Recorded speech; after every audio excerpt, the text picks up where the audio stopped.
Vyas told the Bhagwatam to Shukdev ji, who happens to be his son. But Vedavyas ji got it from somewhere also. He heard it from Narad ji.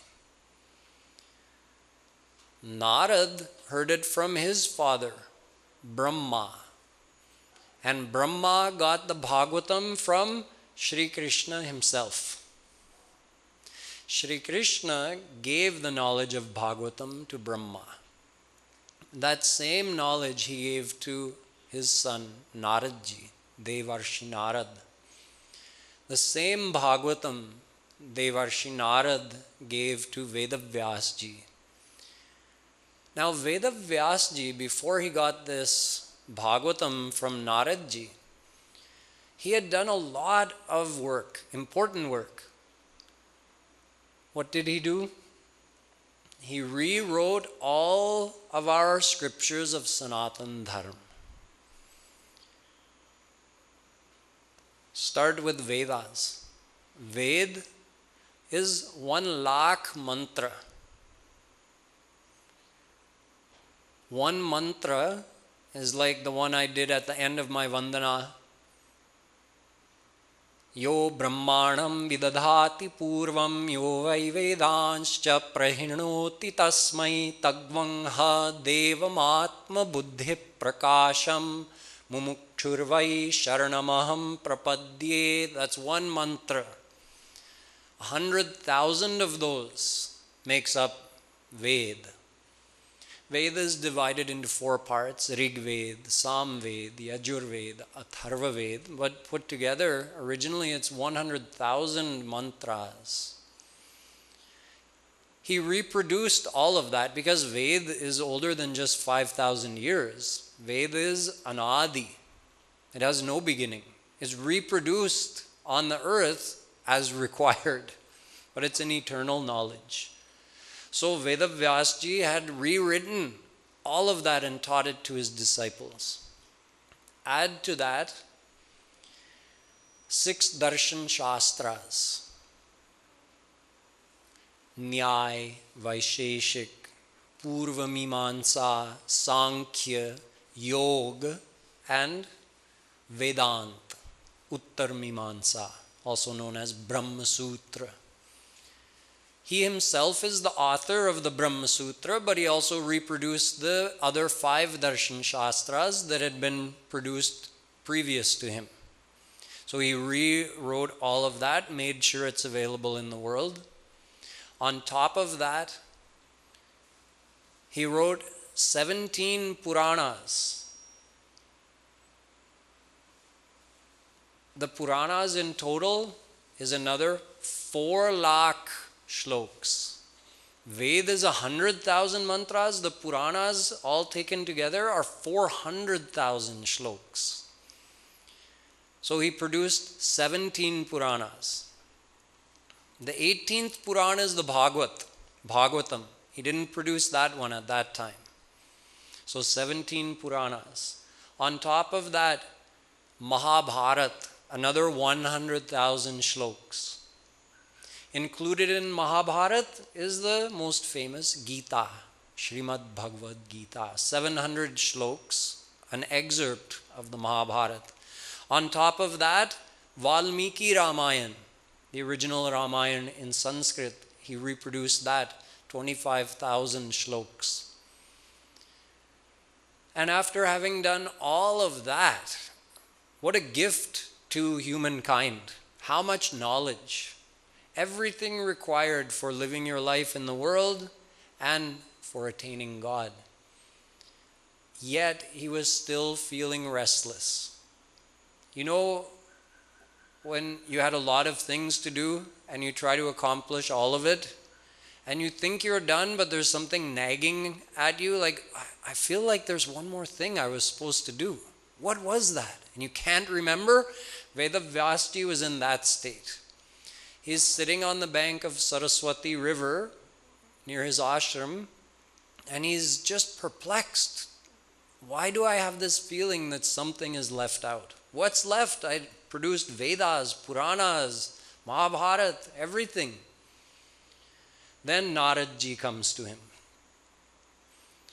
He says, Naish karmyam apyachuta bhava varjitam na shobhate jnanamalam niranjanam. You can just assume, whenever I'm quoting a shlok, if I don't tell you, assume it's from Bhagwatam, since all the quotations will be coming from Bhagwatam. Naradji tells him that Vedavyas, you produced all this knowledge, but you haven't given the ras of Krishna's leelas. The ras means the nectar, the sweetness. You described his leelas in Brahmavaivarta Puran and other Puranas. He's also described in several Upanishads, in the Vedas.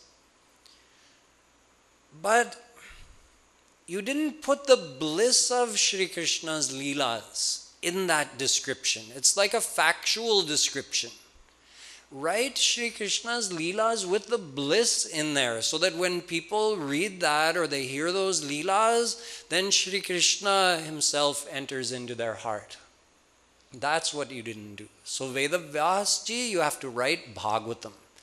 In Bhagwatam, give the whole account of Shri Krishna's life, chronologically, and put the ras of those leelas in there. Because knowledge without love for God, shobhani deta, na shobhate, means it's not that great. Knowledge is a great thing, but knowledge that's bereft of love for God is not that great.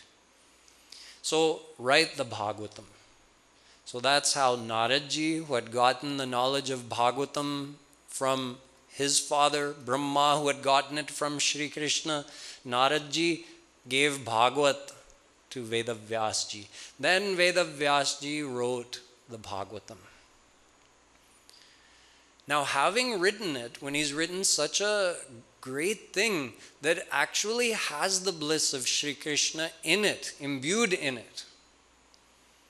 See, when Shri Krishna was giving his final instructions before leaving the earth to Uddhavji,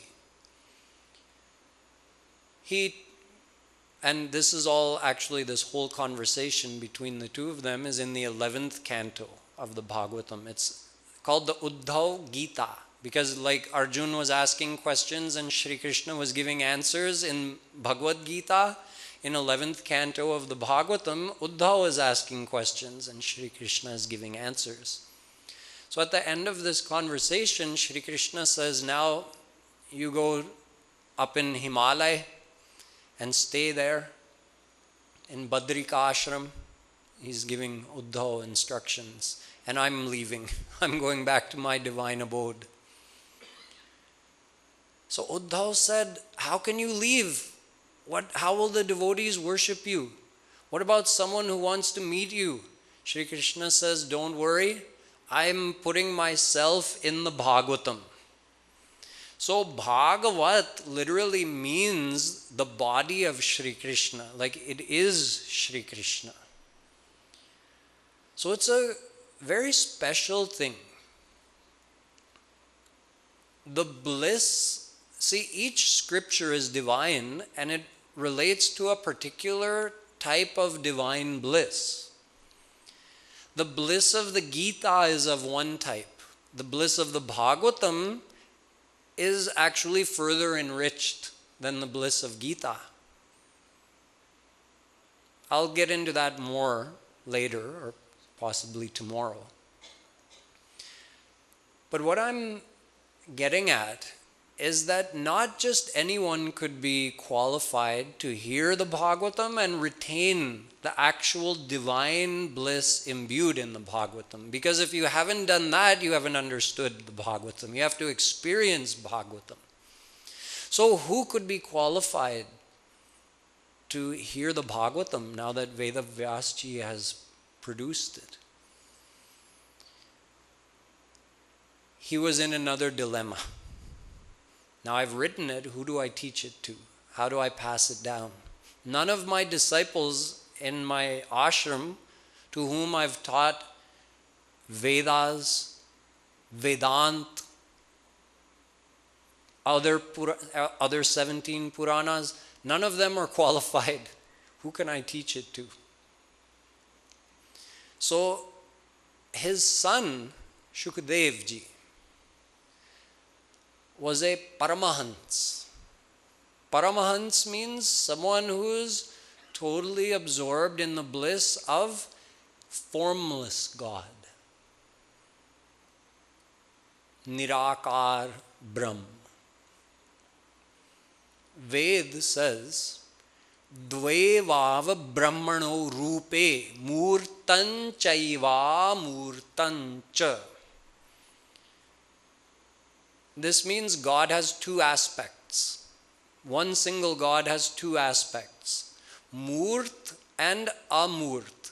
You know, these are called murtis, right? These are murti. It means the form of God that we've represented.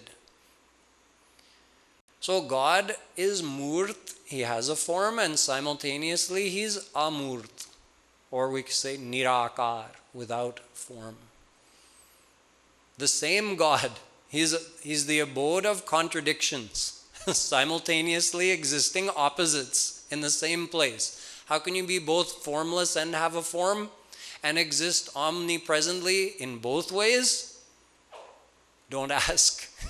He's God. He can do anything.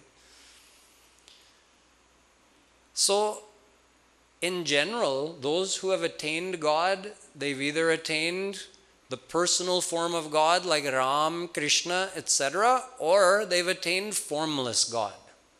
Two main categories of how someone can attain God. Shukdev ji had attained formless God. Never mind attained, he was born like that. He's a descended saint. Listen to how he was born.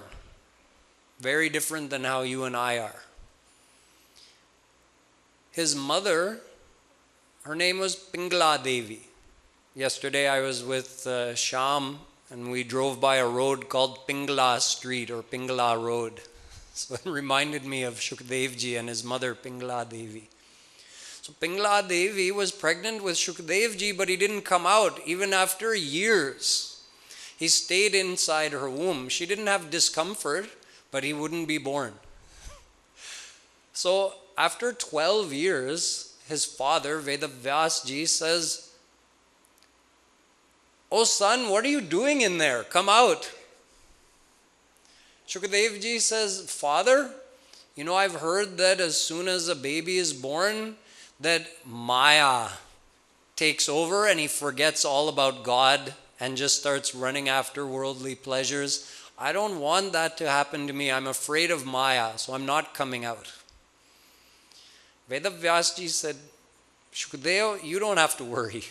You're already beyond Maya. Just come out." So he emerged from his mother's body, like a shadow, you could say. Like you and your shadow, he just came out and he was right there in his physical form. Shukdev ji actually looks similar to Shri Krishna. If you've ever seen a picture or painting of him, he also has a bluish complexion. So he's a 12-year-old boy, bluish complexion, glowing, beautiful. He emerged from his mother and walked out of the hut. Vedavyas ji is thinking, now what?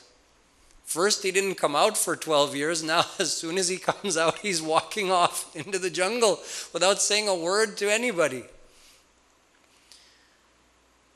Yam pravrajantamanupetamapeta krityam dvaipayano virahakatar ajuhav putreti tanmayataya tarvo bhine dustam sarvabhuta hridayam munimanatosmi.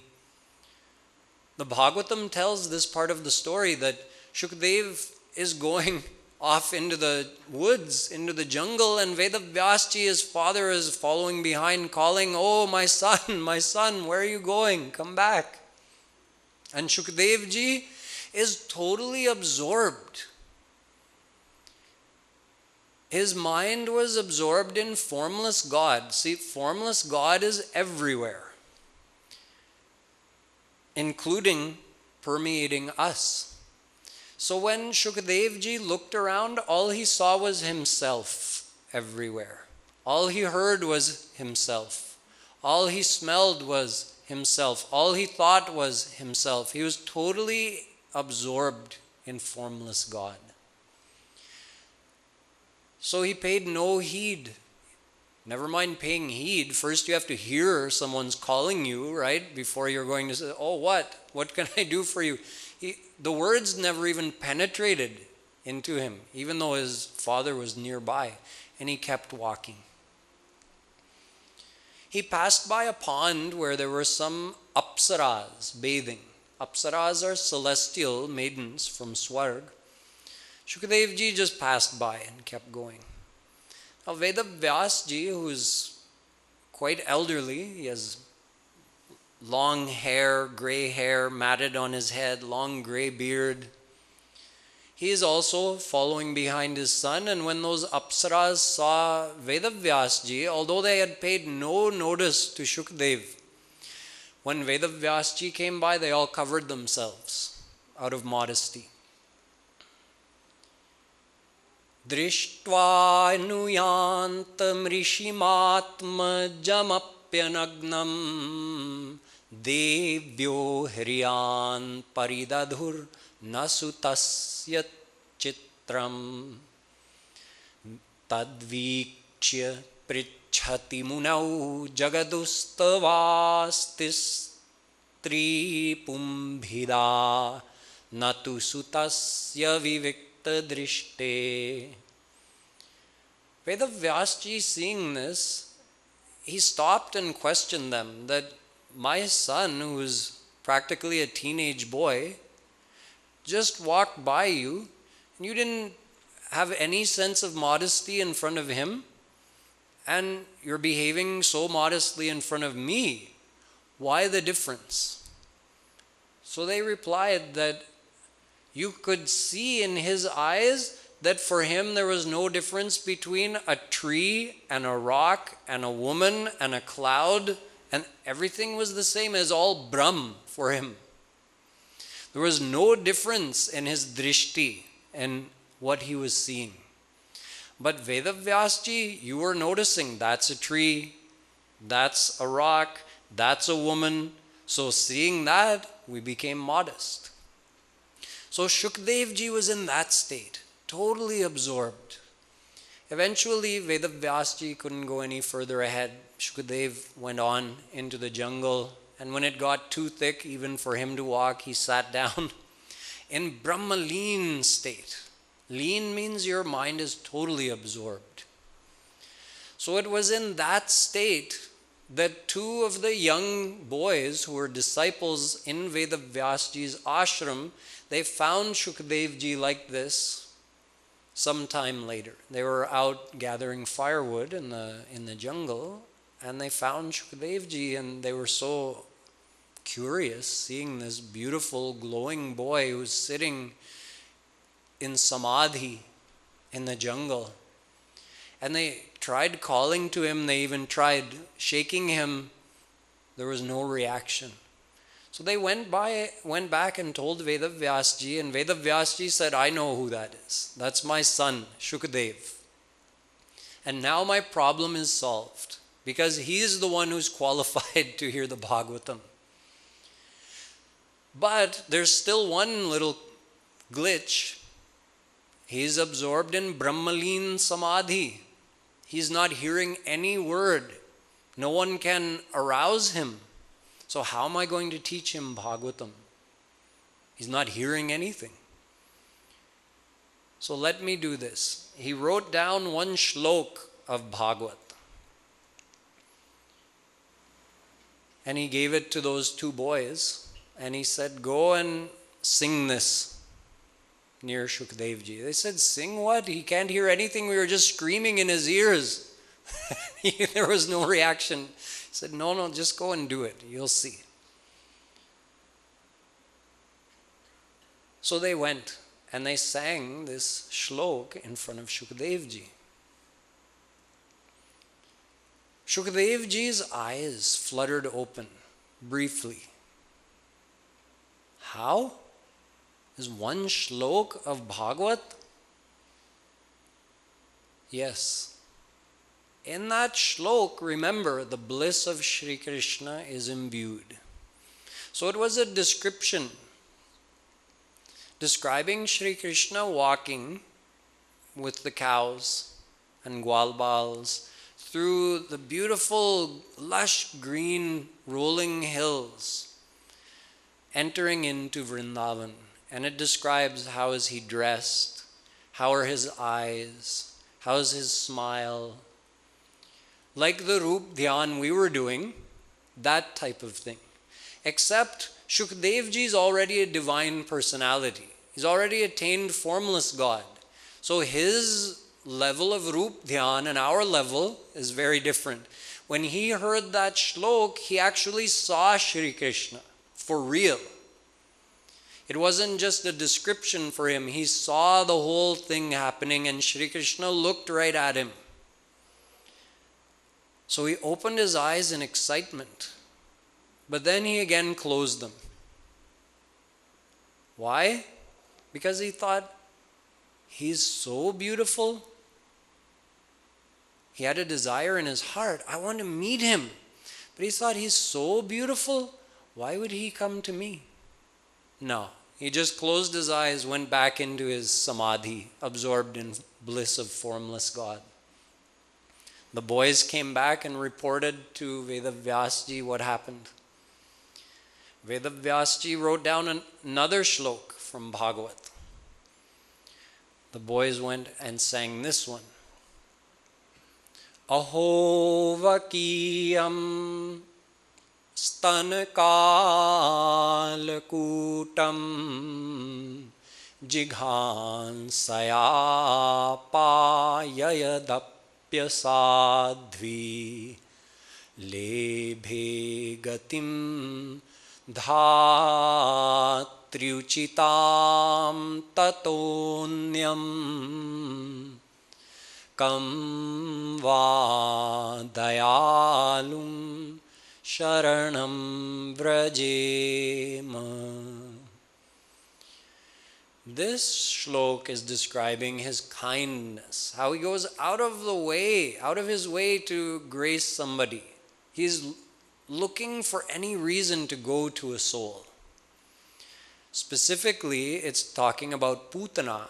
Putana had come when Shri Krishna was only 6 days old with the intention of killing him.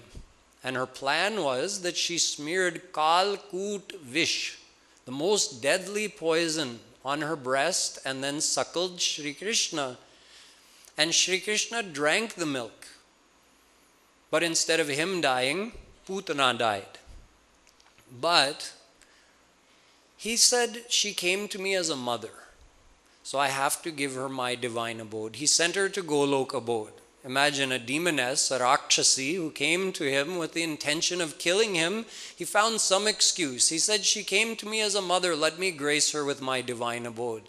So when he's so dayalu, so kind, so merciful, that he would grace Putana, why wouldn't he grace us? We are his children. So that one virtue of kindness, daya, that entered into Shukdev Ji's heart. One guna of Shri Krishna. This time his eyes opened for good. And he asked those boys, what was that? I want to hear more. He said, your father Vedavyasji has written 18,000 shloks like this. It's called Srimad Bhagavat Mahapuran.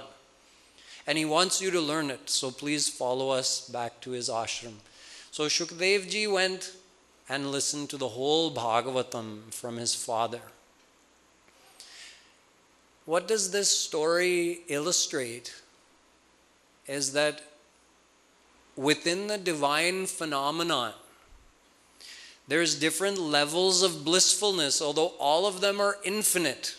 The bliss of formless God is infinite. Yet, the bliss of Shri Krishna, the bliss of the personal form of God, there's something more. Think of it like this. You have sugar cane growing out here.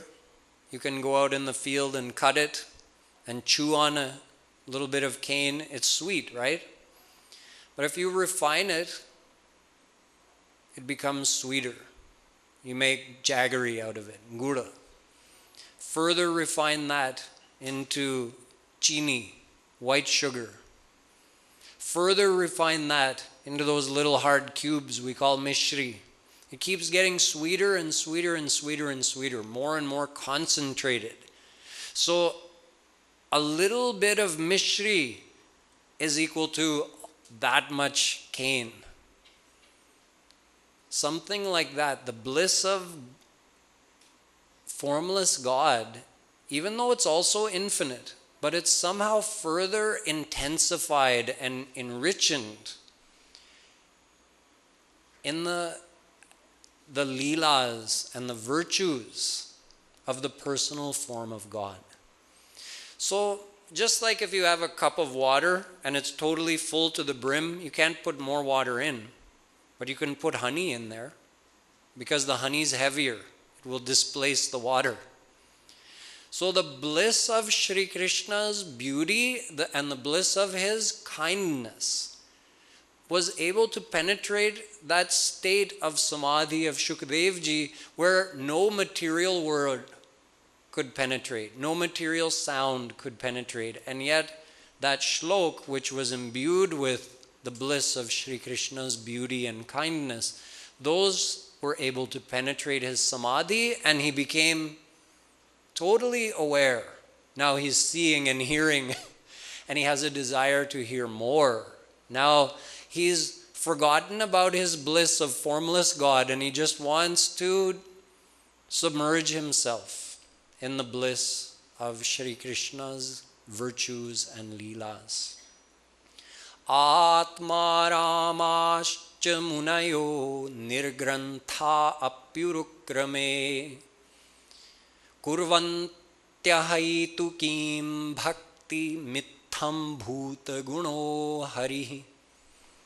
The Bhagwatam tells that so great is the bliss in this Bhagavat that even great Paramahansas like Shukadevji, who were totally free from desire, free from attachment, free from anger, free from ignorance, and totally absorbed in their own divine state, they abandoned that with a desire, a new desire, a divine desire to taste the ras of Shri Krishna's leelas and his virtues. So I told you this event so that you could understand something about the greatness of the Bhagwatam. The truth is that what we're doing here today and in the next couple of days, we can get some benefit from this. From me talking about the Bhagwatam based on what I heard from Jagadguru Shree Kriplalu ji Maharaj. And you can get some benefit of listening to the Bhagwatam. But you see, just like at the end of the Gita, what happened? Arjun was God realized. He saw Shri Krishna in his divine form. At the end of the Bhagwatam, what happened? Parikshit went to the divine world. He had attained Shri Krishna. Will that happen to us? No. We're not qualified in that same way. I am not Shukadevji Paramahans. I'm not of that caliber of bhakta. And you yourselves can judge whether you're at the level of King Parikshit in terms of being Shrota.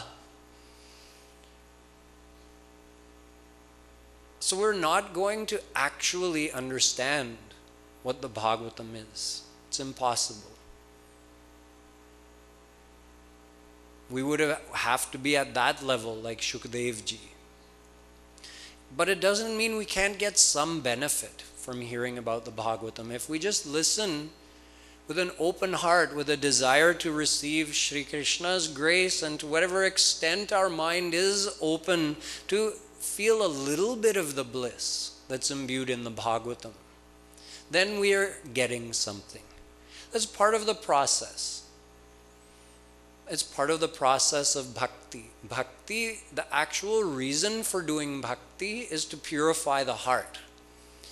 So in the 11th canto, when he's explaining about bhakti to Uddhav, Shri Krishna says, Yatha yathatma parimrijyate